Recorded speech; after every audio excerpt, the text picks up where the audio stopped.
यदि परम पद की तरफ कदम बढ़ा रहे हो तो सोच लो तुम्हारा मार्ग क्या है। उपासना के मार्ग में उपासक को ऐसी दृढ़ भावना बनानी है कि चाहे हमारे शरीर को भयानक पीड़ा मिले, अपमान मिले, तिरस्कार मिले, चाहे हमारा मन हमारे खिलाफ हो जाए, भोगों में आकर्षित कर दे, या विश्व हमारी निंदा करने लगे, मुझे किंचन मात्र भी कोई भय नहीं, अपने मार्ग में अटल रहूंगा।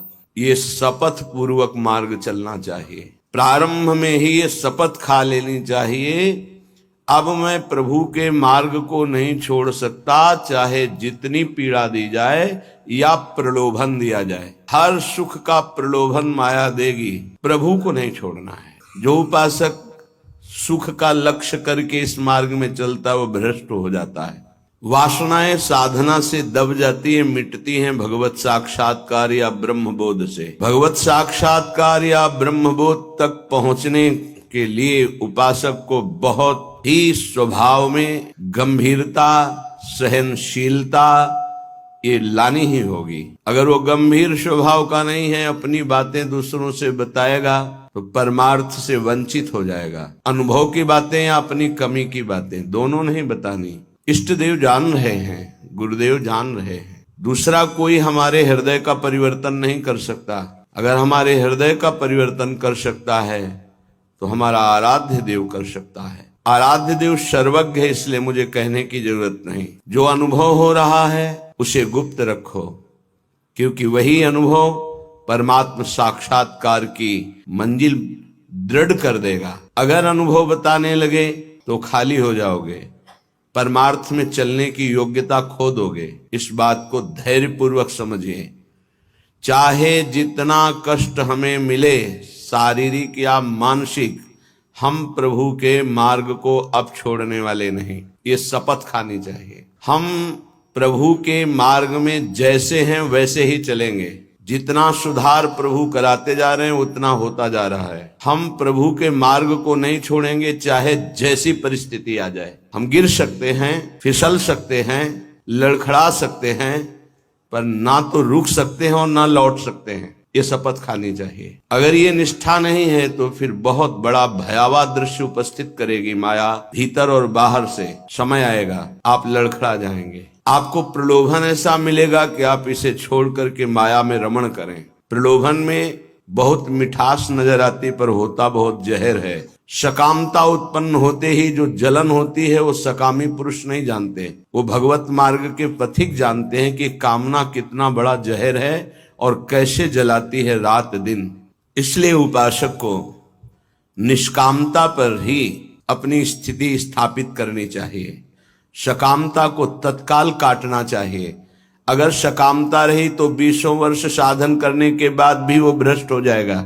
इस शब्द को बहुत सूक्ष्मता से अनुभव पूर्वक बोल रहे हैं।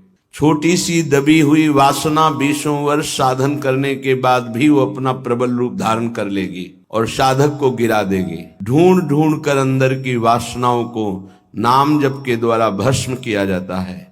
भजन के बल से उनका हृदय से पूर्ण अनादर करना होता है। अनादर ही उनका नाश है, आदर करना ही अपना नाश है। बस ये ध्यान रखना है। सकामता ही हमारा पतन है, निष्कामता ही हमारी स्थिति है। धैर्यपूर्वक सहन करना ही यात्रा है। सहन न कर पाना, टूट गए या प्रलोभन में आ गए तो इस मार्ग से गिर जाएंगे। देखो श्रीपाद प्रबोधानंद जी महाराज कैसी निष्ठा का वर्णन करते हैं। धाम की निष्ठा कह रहे हैं, उच्च कोटि की वृंदावन की निष्ठा है श्रीपाद प्रबोधानंद जी की। बलिहारी है इन महापुरुषों की कि इन्हीं के वचनों की जूठन पाकर अपने हृदय में कुछ निष्ठा आती है। नहीं तो ये शरीर राग हमें धाम निष्ठ, गुरु निष्ठ, नाम निष्ठ, भगवत निष्ठ ये नहीं होने देता। इस शरीर संबंध ही भगवत संबंध दृढ़ नहीं होने देता। अनंत जन्मों से हम भटक रहे इन्हीं शरीरों के संबंध में। ये पत्नी, ये पुत्र, ये पिता, ये माता, ये रिश्ते, ये नाते, ये सामग्री, ये भोग, ये बैंक बैलेंस, इसी का आश्रय लेकर हम भगवान से विमुख हो चुके हैं। कैसी अद्भुत निष्ठा। यदि मेरे शरीर को पीड़ा पहुंचाई जाए वृंदावन में, अस्त्र शस्त्रों के द्वारा छेदन भेदन किया जाए, तो भी मैं कभी वृंदावन को नहीं छोड़ सकता। ये बात समझनी चाहिए। बहुत बड़ी उपलब्धि है, बहुत बड़ा सौभाग्य है यदि आपको यहाँ एक दिन भी वास करने को मिल जाए। फिर जिनको आजीवन वास मिल गया है तो दुर्भाग्य है कि वो प्रिया प्रीतम का चिंतन नहीं करते हैं, सत्संग नहीं सुनते, श्री जी की लीलाओं का गायन चिंतन नहीं करते, व्यर्थ में समय नष्ट करते हैं। दिव्य कृपा हो गई वृंदावन वास की, पर उसका लाभ नहीं ले पा रहे। वृंदावन बसिकै इतनो बड़ो सयान, जुगल चरण के भजन बिन निमिष न दीजे जान। पलक झपकने के समय को निमिष कहते हैं। इतना भी समय प्रिया प्रीतम के भजन से अगर खाली गया तो हमारा दुर्भाग्य है, हानि है, विपत्ति है।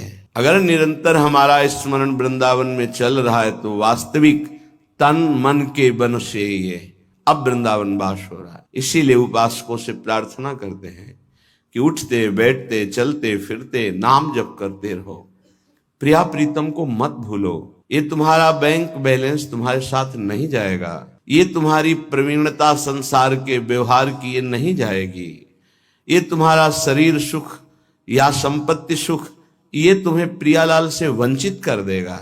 इसका भरोसा मत करो, ये मायाकृत है। भरोसा करो प्रभु का, भले सब कुछ बना रहे, उसका भरोसा मत करो। ये सब टिकाऊ नहीं है, परिवर्तनशील है। ये शरीर नाशवान है, इसको इतना प्यार मत करो कि प्रभु के प्यार का मार्ग ही छूट जाए। कैसा मंद बुद्धि हो जाती है उपासक की, कैसा विचार हो जाता है कि वो शरीर पोषण के लिए, इंद्रिय भोगों के लिए प्रभु को छोड़ देता है, धाम को छोड़ देता है। ऐसा है, वो धाम को छोड़ देता है, प्रभु को छोड़। एक विषय, एक इंद्री मन के साथ मिलकर ऐसी ठगाई की कि प्रभु से विमुख कर दिया, धाम से विमुख कर दिया, गुरु से विमुख कर दिया। तभी कहा शपथ पूर्वक इस मार्ग में चलना चाहिए। हम तो आए नहीं, हमें लाया गया है। यदि लाया गया है तो अब समझ में आया कि मेरे ऊपर कृपा हुई तो मैं शपथ खाता हूं कि अपने प्राण त्याग सकता हूं, लेकिन अपना मार्ग नहीं। पक्का।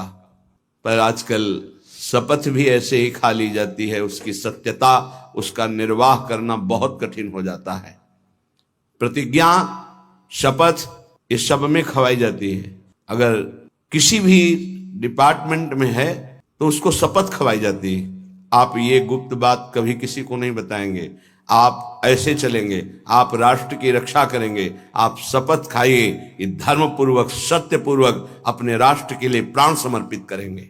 आप तो परमार्थ के प्रतीक हैं, अनंत ब्रह्मांडों के स्वामी के चरणारविंद के समीप परम पद प्राप्त करना है, तो आपको तो शपथ खानी ही होगी। क्यों? यदि शपथ पूर्वक नहीं चलोगे तो आपको माया भ्रष्ट कर देगी। शपथ पूर्वक चलने पर है कि गिरूंगा, लड़खड़ा जाऊंगा, लेकिन पैर से नहीं चल पाऊंगा, तो घसील के चलूंगा, लेकिन चलूंगा प्रभु की तरफ ही। अर्थात बिल्कुल योग्यता न रह जाने पर भी हम प्रभु के ही मार्ग में रहेंगे। हमको प्रभु से अब कोई अलग नहीं कर सकता। ये निश्चय करो, इसमें बहुत बड़ी सामर्थ्य है। यदि हम परमार्थ को स्वीकार किया है, चाहे गृहस्थ में हो चाहे विरक्त में हो, अब चाहे हमारे शरीर को काट दिया जाए तो भी अंतिम समय हम राधा ही बोलेंगे। हमारे जीवन का उद्देश्य प्रभु ही है।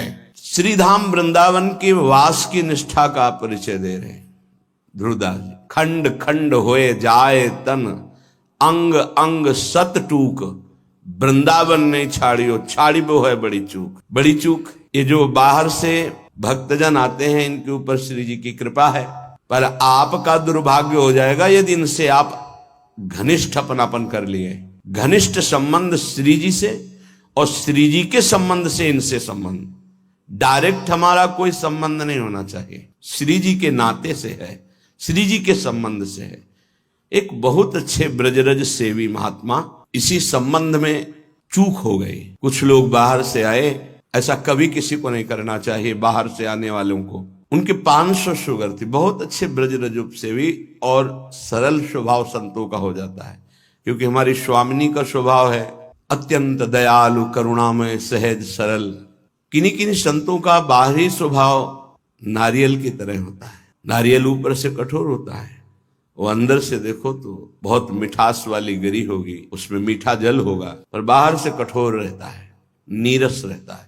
ये स्वभाव होना ही चाहिए। निर्विकार परम पद की प्राप्ति के लिए हर साधक का स्वभाव इस नारियल की तरह होना चाहिए। बाहर से नीरस, जटिल, कठोर, अंदर से सुकोमल। अगर बाहर से सुकोमल हो गए तो मारे जाओगे, इस मार्ग में मारे जाओगे। बाहर से रुद्र दृष्टि, हृदय ममता शून्य, हृदय ममता, निर्ममो निरहंकारा सम दुखा सुखा क्षमी, श्री भगवान का आदेश है।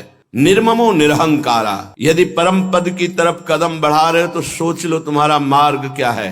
निर्ममो निरहंकारा, किसी से कोई ममता नहीं। वो आए और प्रार्थना की कि आपकी 500 शुगर है, ये किडनी फेल कर सकती है, ये दिल फेल कर सकती है, लीवर फेल। अच्छा, हमारे यहाँ बहुत डॉक्टर बढ़िया हैं, ले चलते हैं, 10-15 दिन सेवा करेंगे, आप स्वस्थ हो जाएंगे, फिर आ जाइए, दवा बन जाएगी, चलती रहेगी। उन्होंने स्वीकृति दे दी। वो नहीं वापस आए, वही शरीर पूरा हो गया।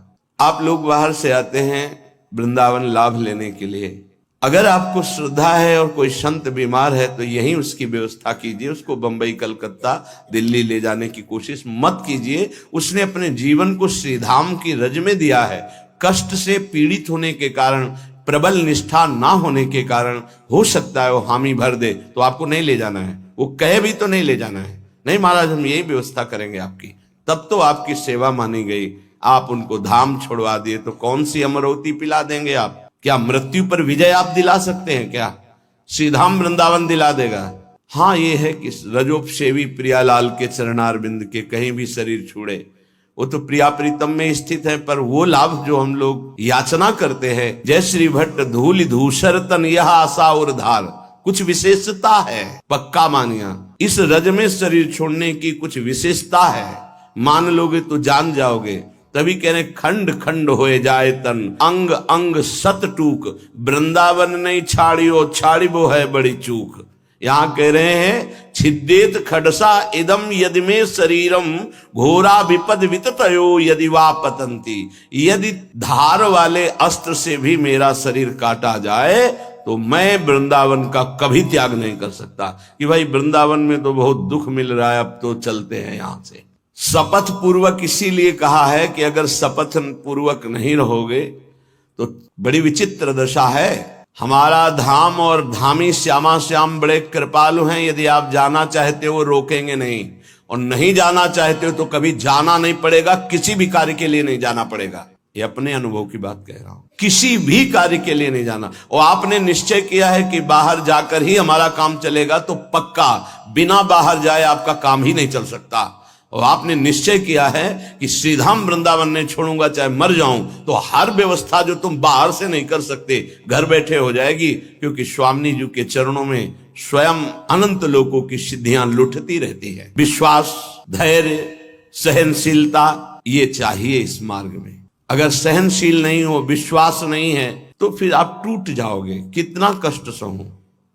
आपको विश्वास दिलाते हैं इस स्थान का विशेष प्रभाव है धाम का, कि यहां विशेष कष्ट प्रभावित नहीं कर पाता। कलह कलेश न व्यापह ईठा इठौर विश्व ते न्यारी। यहां कष्ट भी आएगा तो बहुत सीमित रूप रखकर आएगा। वही बाहर जब आपके ऊपर प्रभाव डालेगा तो बड़ा भारी दुख होगा। प्रारब्ध भी आएगा तो शासित होकर आएगा प्रियाजू से। वो स्वतंत्र रूप से आक्रमण नहीं कर पाएगा, बाहर स्वतंत्र रूप से आक्रमण कर देगा। यदि घोर घोर विपत्तियां आकर हमको घेर ले तो भी हम वृंदावन नहीं छोड़ेंगे। ये शपथ पूर्वक रहना चाहिए। घोर विपद विततयो यदि वा पतंती। घोर विपत्ति आ जाए तो भी मैं अपनी निष्ठा से नहीं गिरूंगा।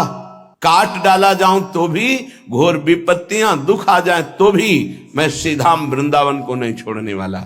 हा हंत हंत न तथापि भूयाद वृंदावनादितर तुच्छ पदे पिपाशा। हाय हाय, श्रीपाद कह रहे हाय हाय, जो वृंदावन का वास मिला और उसे छोड़ करके किसी भी लाभ के लिए बाहर जाते हैं तो हाय हाय। हरिराम व्यास जी ने एक पद में लिखा है, इतनी बड़ी कृपा हो गई और इसके बाद भी तुम वृंदावन का आश्रय वास का प्रभाव न जानने के कारण अन्य आश्रय लेते हो, अन्य सहारा लेते हो और यहां छोड़ कर जाते हो तो मानो अपने सर पर पादुका चला रहे हो। अच्छा, स्वयं पतित पत्रकाण्यमृतवत्सुधा भक्षयन् तृषाह मिहिर्नंदिनी शुचिपयोंजलि भी पिबन् कदा मधुर राधिका रमण रास केली स्थली बिलोक्य रसमग्न धीर दिवसामि वृंदावनम। ये प्रायः तैयारी की जाती है, ध्यान रखना। जैसे किसी को आर्मी में जाना है तो दौड़ भाग ये सब, पहलवानी करना है तो दंड बैठक खान पान और युद्ध की कलाएं, कुश्ती की कलाएं सीखता है। ऐसे ही हम भगवत मार्ग में चल रहे हैं तो हमें पुष्ट भी होना है और युक्तियां भी सीखनी कि शत्रु को कैसे पराजित करना है, क्योंकि हमारे शत्रु अंतर में बैठे हुए हैं। हमारा एक भी शत्रु बाहर नहीं होना चाहिए। किसी से राग द्वेष नहीं, अंदर की वृत्ति से हमारी दुश्मनी है जो भगवत विमुख करने वाली है, उसको पछाड़ना है। तो कह रहे स्वयं पतित पत्रकाण्यमृत वत क्षुधा भक्षयन। अगर वृंदावन में हमें भोजन नहीं मिला तो हम सूखे पत्ते खा करके यहां अमृत के समान भोजन का भाव रख करके प्राण त्याग देंगे, लेकिन धाम नहीं छोड़ेंगे। सूखे पत्ते खा के कि मानो मैं अमृत पा रहा हूं, ऐसी भावना से, पर हम वृंदावन नहीं छोड़ सकते। ये अपने लोगों ने अभ्यास किया, जानबूझ के अभ्यास किया है। ऐसी वृत्ति धारण की गई कि अगर हमको भोजन न मिले तो कई दिन तक हम भूखे रह सकते हैं और हमारे भजन में विक्षेप नहीं पड़ना चाहिए। और उसका अभ्यास पूरे जीवन चलाया गया। जब तक हम साधन पक्ष में हैं तब तक अभ्यास पूरा दृढ़ कर लेना चाहिए कि अगर हमें 4-5 दिन भोजन ना मिले तो हम भजन में विक्षेप ना पड़े, ऐसा अभ्यास कर लें। हम एकांत में बैठकर भजन करें, हम समाज में बैठकर भजन करें, हम बाजार में खड़े होकर भजन करें, हम यमुना के किनारे भजन, हमारा भजन का अभ्यास कहीं भी हमें बाधा ना पहुंचा पावे, ऐसा होना चाहिए। हमारी निष्ठा कितनी है, जरा विचार करके देखो कितनी है। तृषा मिहिर नंदिनी सुचि पयोंजलि भी पिबन। अगर प्यास लगेगी तो उसे जल से बुझा देंगे। गंगा जल में बड़ी सामर्थ्य रही है। अब आगे आपका तो हमें पता नहीं, लगभग 25-26 वर्ष हो गए वृंदावन की निष्ठा का जो स्वरूप गुरुदेव और रजरानी की कृपा से आया पालन हो रहा है। आगे श्री जी जाने। गंगा जल के पान करते ही, जैसे माँ का दुग्ध पान करते ही बालक को भोजन की आवश्यकता नहीं होती, छोटे बालक को, ऐसे ही गंगा जी दुलार करती थी। गंगा जी में कभी हमें नदी भाव नहीं आया, कभी जल भाव नहीं आया, बस यही लगता था माँ और माँ का अमृत। अंधेरे पे जाके जब गले से खड़े हो जाते तो कभी कभी मन कहता मगरमच्छ ना आ जाए, तो कहते उसके ऊपर हमारी माँ भी विराजमान होंगी। मगरमच्छ सवारी है गंगा मैया की, तू चिंता क्यों करता है? जब गंगा जी है तो तेरे को क्या चिंता? खड़े हुए मंत्र जप कर रहे। निष्ठाएं ऐसे थोड़ी परिपक्व होती है। हर सुविधा प्राप्त हो गई, कभी अपने को कसने की कोशिश नहीं कर रहे तो मन तुमको कस रहा है। आज ये मिल जाता तो अच्छा, तो कभी एकांत में रो करके बोले कि आज श्री जी मिल जाती तो अच्छा, जीवन की यात्रा पूर्ण हो जाती। का आज कहीं श्याम सुंदर मिल जाते, कहीं लाडली लाल मिल जाते। कभी ऐसी आकांक्षा, बड़ा दुख होता है हृदय में कि साधक आकांक्षा विषयों की करता है, वस्तुओं की करता है, वो प्रियालाल की क्यों नहीं करता है? क्या प्रियालाल को तुमने अपना नहीं माना है? क्या जगत के भोग तुम्हारी सुख सामग्री है? कैसे तुम साधक हो? कैसे तुम भगवत मार्ग के पथिक हो? कदा मधुर राधिका रमण रास केलस्थली बिलोक्य रस मग्न धी रधिवशामि वृंदावनम। मेरी ऐसी वृत्ति कब होगी कि मैं वृंदावन को देख देख कर रोऊंगा कि ये वही स्थान है जहां हमारे प्रिया प्रीतम रह रहे हैं और खेल रहे हैं और मेरे नेत्र देख नहीं पा रहे हैं। कब ऐसा वृंदावन कृपा करेगा कि मैं देख देख करके मगन हूं कि मेरे प्रिया प्रीतम कैसे रास कर रहे, मेरे प्रिया प्रीतम कैसे वन विहार कर रहे, मेरे प्रिया प्रीतम कैसे झूला झूल रहे, मेरे प्रिया प्रीतम कैसे जल विहार कर रहे, नौका विहार कर रहे। साक्षात पुरौ श्री पुरुषोत्तमांघि सेवा रसादप्यधिको रसौघा संदेत वृंदा विपिने प्य दृष्टे राधा प्रियेत्रोद्धव एव साक्षी। पुरुषोत्तम भगवान वासुदेव देवकी नंदन का निरंतर सानिध्य प्राप्त करके भी जिनको प्रेम का परिचय प्राप्त नहीं हो पाया, और वो जब वृंदावन की रज में आए बिना किसी साधन के प्रेम प्राप्त हो गया, इसके साक्षी उद्धव जी हैं। श्रीपाद कह रहे हैं कोई उनको साधन नहीं करना पड़ा, गोपी जनों के दर्शन संभाषण चरण धूलि इसका स्पर्श होते ही प्रेम का प्रादुर्भाव हो गया, क्योंकि तैयार भूमि थी, भूमि तैयार थी, बीज के अंकुरण में देर नहीं लगी। अपने लोगों के ऊपर कृपा है, उसी रज में बैठे हैं, उसी रज में वास करते हैं, पर भूमि तैयार नहीं है। रोज ये सत्संग हो रहा है तो मानो किसान जैसे अपनी खेती को जोत करके उसे तैयार करता है, ऐसे मानो सत्संग आपके हृदय की भूमि को तैयार, ये जो शपथ पूर्वक चलिए ये भूमि तैयार की जा रही है। लेकिन आप देखिए कहां साधक भूमि तैयार कर पाता है अपने हृदय की, जहां थोड़ी सी प्रतिकूलता की छाया भी आई कि भाग खड़ा हुआ। प्रतिकूलता नहीं आई, अभी प्रतिकूलता तो जानते नहीं, प्रतिकूलता की छाया आई कि भाग खड़ा हुआ। जो राधा प्रिय इस वृंदावन में वास स्वीकार करके रहने से रहता है तो बिना किसी अन्य साधन के उसके हृदय में प्रेम प्रवाहित हो जाता है। इस बात के साक्षी हैं उद्धव जी, कोई साधन नहीं हुआ। जब वृंदावन आए तो इस रज की कृपा से ऐसे महाप्रेमी हुए। भगवान की कृपा से आज भी गिरिराज जी की तलहटी में वो अव्यक्त रूप से विराजमान रहते, कभी तलहटी नहीं छोड़ते। प्रकट में बद्री बन गए लेकिन अप्रकट में यहीं रहते हैं गिरिराज जी की तलहटी में। उद्धव कुंड परिक्रमा मार्ग में मिलता है, उसी क्षेत्र में श्री उद्धव जी महाराज विराजमान रहते हैं। हमारे हृदय में ये अनुभव होना चाहिए कि हमारे ऊपर प्रभु की विशेष कृपा है। बस उस कृपा का अवगाहन, कभी दिव्यता की तरफ सोचिए। अपनी इंद्रियां और मन ये पार्थिव भोगों की तरफ ही सोचता रहता है। कोई पार्थिव व्यक्ति अनुकूल हो जाए तो हम नाच पड़ते हैं। प्रियालाल तुम्हें प्यार कर रहे हैं, तुम्हें नहीं दिखाई दे रहा, तुम्हारी समझ में नहीं आ रहा कि तुम्हें श्यामा से हम प्यार कर रहे हैं, इतना प्यार कर रहे हैं। हम मांग कर रहे हैं पार्थिव व्यक्ति के प्यार की, कोई प्रगट में मनुष्य हमें प्यार करे। हम मांग कर रहे हैं इंद्रियों के भोगों की। सच्चिदानंद सुख देने के लिए हरि गुरु तैयार है, हमें वो नहीं चाहिए। यही दुर्भाग्य है हमारा। उपासक सावधान, बहुत जन्म भोग भोग चुके हो, बहुत जन्म तुम किसी ना किसी के होते रहे हो। इस बार केवल श्री जी के इस शरीर को धरोहर की तरह हरि गुरु को समर्पित कर दो। ये आपकी वस्तु है, इस पर अब मेरा कोई अधिकार नहीं, तो हरि गुरु आपको समर्पित कर देंगे। लो, हमारा संपूर्ण वैभव आपका है। आप करके तो देखो, बड़ा सस्ता सौदा है। शरीर तो तुम माया में कितनी बार समर्पित कर चुके हो। एक बार मायाधीश प्रभु श्री